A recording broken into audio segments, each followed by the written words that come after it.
Capítulo 8. Pancho.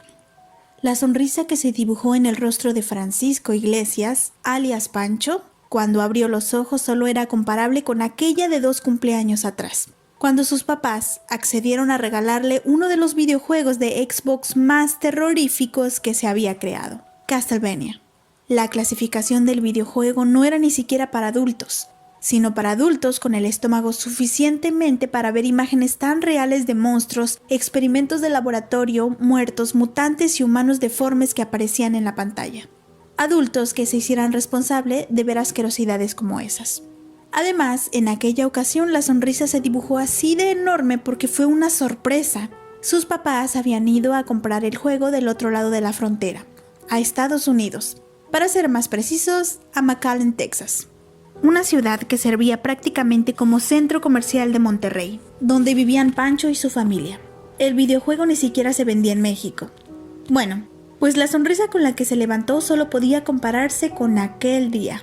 Pancho fue transformando la sonrisa en risita, en risotada y luego en carcajadas, al tiempo que iba moviendo las manos y pies debajo de la sábana, cada segundo con más intensidad y más emoción, hasta que se detuvo en seco. Paró todo, cerró los ojos, los abrió y se sentó de golpe. Su alegría tenía que ver con el sueño de la noche anterior, con la primera pesadilla que de verdad lo había medio asustado, desde que comenzó a recordar su sueño.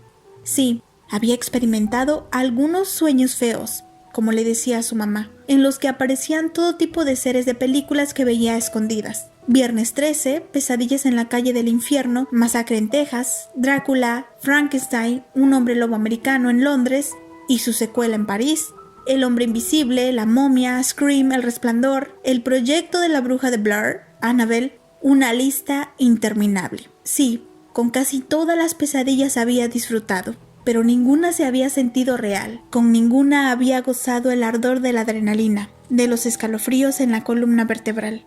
No había sufrido los raspones, la presión en el pecho, el miedo de verdad. El terror a ser atrapado. El sueño que acababa de terminar era el primero que no se había sentido como una pesadilla. Y aunque había sentido miedo, esa era su pasión. Porque hay niños raros, supongo.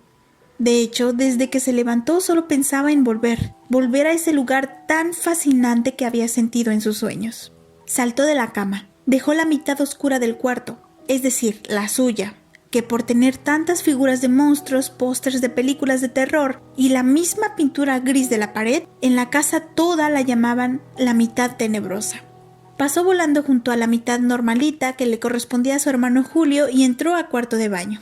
Cuando se quitó la ropa y se metió a la regadera, lo que vio volvió a ponerle la piel de gallina, aunque no por susto. Tenía raspones en los brazos y en las piernas. Primero pensó que la emoción del sueño lo había hecho moverse dentro de la cama con tanta fuerza que se había lastimado. Pero eso, en lugar de preocuparle, hacía aún más especial aquella pesadilla y le alegraba. No podía esperar a llegar a la escuela y contarle a Winnie sobre el sueño. No había sido un sueño. Le contaría sobre la pesadilla que de verdad había experimentado. Ya estaba en la puerta desde antes de que su papá bajara para llevarlo al colegio. Cuando el señor Iglesias lo encontró de pie, esperando, sintió bastante orgullo de verlo listo y hasta contento de ir a clases. Justo al pasar por la puerta de la cocina, Griselda le dio la bolsa con la comida para el recreo y el señor Iglesias la sujetó como si fuera un balón de fútbol americano. Se detuvo. Exclamó: "Hood, hood". Avanzó en dirección a Pancho, se plantó enfrente, hizo una finta a la derecha, otra a la izquierda y como vio que su hijo no hacía nada, se quedó quieto. Pero Pancho se sentía de muy buen humor, así que aceptó el juego. Dobló las rodillas, dejó caer la mochila y lo derribó. «Cuidado con la comida, mijo», gritó Griselda al tiempo que el niño y su padre estallaban en carcajadas. En el recreo, mientras los demás niños jugaban fútbol, Pancho y el Winnie se fueron a la esquina de siempre a comer y a hablar sobre lo que veían, a burlarse casi siempre de los demás niños que pasaban los 40 minutos persiguiendo balones de todo tipo, ensuciándose y golpeándose, sudando. «Mira», dijo Pancho. «¿Qué quieres que vea?» «Mis raspones, ¿cómo que qué?» «Ah», fue lo único que atinó en decir Winnie. «¿Sabes cómo me los hice?» «¿Te caíste?» «No, fue una pesadilla». «¿Cómo que una pesadilla?» «Sí, soñé algo que fue real. bastante real. Creo que me moví mucho, que estuve actuando lo que pasaba en el sueño y me raspé en la cama. ¿De qué trató? Winnie ya se había interesado. Además, le encantaba escuchar las historias de Pancho por la manera en que las contaba. Claro, se centraba siempre en el misterio y le hallaba el ángulo terrorífico a todo. No sé bien, pero empecé en un pasillo oscuro, como un castillo de los que hay en videojuegos. Y no me acuerdo de cómo llegué hasta ahí. Caminaba, daba pasos cortos, luego de un rato caminando no sé cuánto, porque en el sueño eso no lo puedes medir. Me di cuenta de que todo estaba en blanco y negro, así como en la película Nosferatus. «Vato», exclamó Winnie. Estuvo increíble. Pancho tenía una enorme sonrisa en el rostro. Siguió mirando el partido, pero vio una mancha junto a la portería que quedaba más lejos de los dos amigos. Entrecerró los ojos para enfocar mejor, pero lo cegó un extraño reflejo, como si alguien estuviera colocando un espejo en esa zona del campo. Se talló los ojos para aliviar las molestias y cuando los volvió a abrir, en lugar del reflejo había un vampiro huesudo, de dedos largos, que le sonreía mostrando una dentadura afilada. No tenía ningún color. El monstruo señaló a Sebastián, el niño que ese día jugaba como portero, y movió los dedos de una manera ondulante e hipnótica. De repente, Sebastián parecía mareado, se le cerraban los ojos y tuvo que recargar la frente en el poste del que se estaba sujetando con los brazos mientras con el otro trataba de hacer señas a sus compañeros, que seguían sin darse cuenta de nada. El vampiro lanzó una carcajada que a Pancho le heló la sangre. Entonces sucedió lo peor. Sebastián empezó a perder color, pero no solo en el rostro mareado. Su ropa solo tenía tonos de gris e incluso el suelo sobre el que se plantaban sus pies parecía secarse de pronto, adquiriendo un color negro ahumado. Pancho gritó: ¡No! Winnie lo observó asustado mientras le preguntaba qué ocurría. Tras hacer un gesto misterioso con los dedos, el vampiro estalló de risa y desapareció. En el campo todos estaban congelados y mirando a Pancho como pidiéndole alguna explicación. Incluso Sebastián tenía la mirada clavada en él desde la portería, con una mueca de confusión, como si nada hubiera pasado. Alguien exclamó que solo era ese chico raro, obsesionado con las películas de terror. Todos rieron y siguieron con el partido, pero Pancho ya no estaba tan seguro de que lo que hubiera vivido la noche anterior hubiera sido solo una pesadilla, y una sonrisa se asomó en sus labios. Capítulo 9. Bernardo. En la casa de los Rangel nunca había hecho falta un despertador. Las 10 personas que vivían ahí tenían un horario tan diferente que los sonidos se convertían en un revoltijo de voces, gritos y música que poco a poco despertaban a los que tenían que levantarse a continuación. A las 5 de la mañana ya había alguien que comenzaba su día. El siguiente a las 5:20, luego otro a las 5:45, así cada 15 minutos más o menos se despertaban uno a uno los miembros de la familia.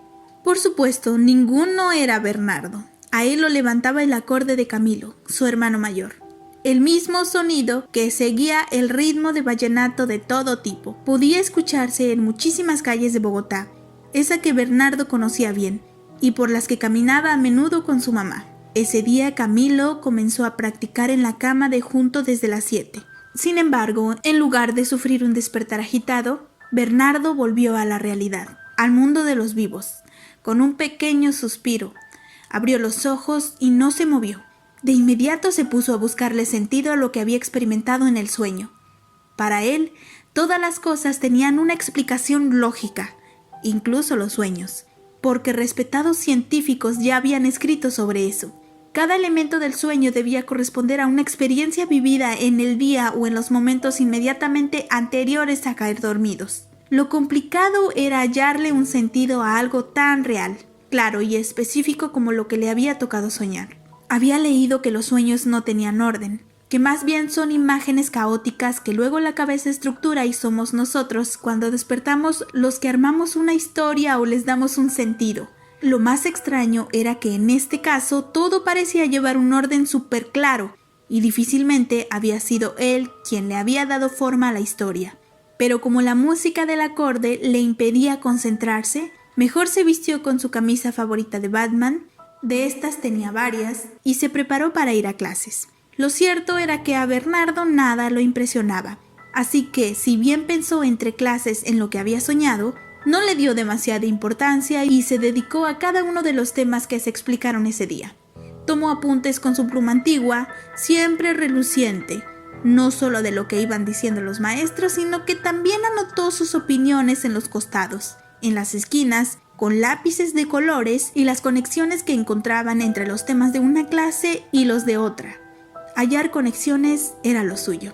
En el recreo se reunió con los grupos de táctica militar que había fundado, que no era otra cosa que un espacio para niños y niñas aficionados a las estrategias. Recreaban escenarios de guerras históricas y los modificaban para alterar los resultados, cambiar vencedores por vencidos y viceversa. La idea de Bernardo había sido analizar las diferentes guerras y sus batallas para llegar a la que más le gustaba, la Segunda Guerra Mundial.